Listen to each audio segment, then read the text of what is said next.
আসসালামু আলাইকুম। আপনারা সবাই কেমন আছেন? আশা করি ভালো আছেন। তো আজকের রান্না করব 3 রকমের হাতে মাখানো ভর্তা। তো আপনারাও দেখে নিন কীভাবে ভর্তাগুলো করলাম। আজকের রান্নাটা পুরোই সরিষার তেল দিয়ে হবে, যেহেতু ভর্তা।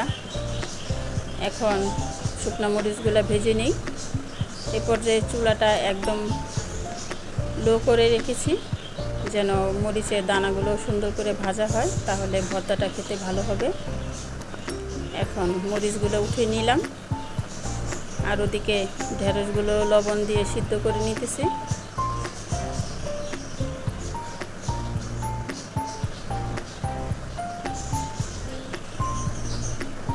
এখন খোসা ছাড়িয়ে বেগুন লবণ হলুদ দিয়ে একটু ভেজে নিই।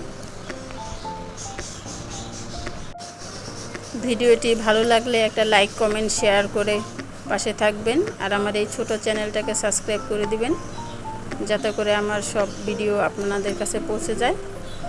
এখন ভর্তাগুলো বানিয়ে নিই। তো কিছু ধনিয়া পাতা, পেঁয়াজ, মরিচ এগুলোকে এখন মাখিয়ে নেব।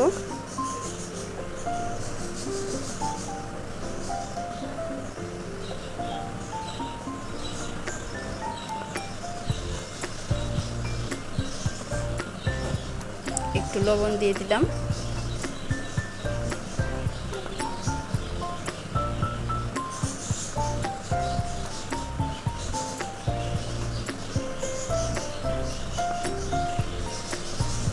পেঁয়াজ মরিচটা মাখানো প্রায় শেষ। একটু দিয়ে দিলাম সরিষার তেল। এখন এগুলোকে আরও একটু মাখিয়ে উঠিয়ে নেব।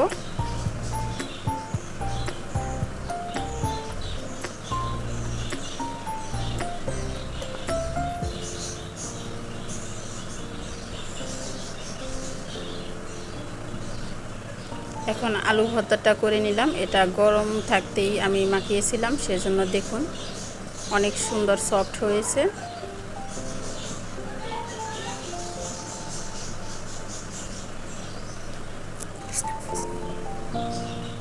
এখন করে নেব সেই ভাজা বেগুনের ভর্তাটা।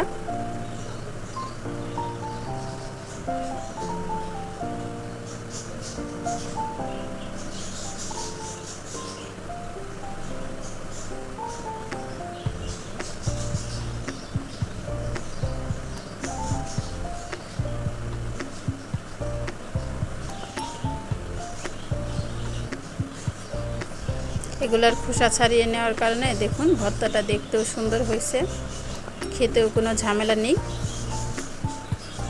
এটাও হয়ে গিয়েছে।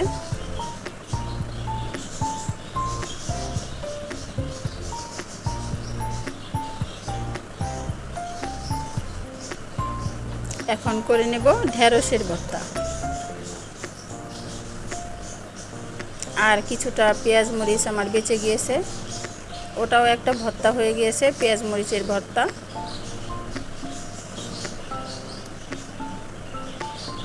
তো আমার ভর্তাগুলো সবই করা হয়ে গেছে।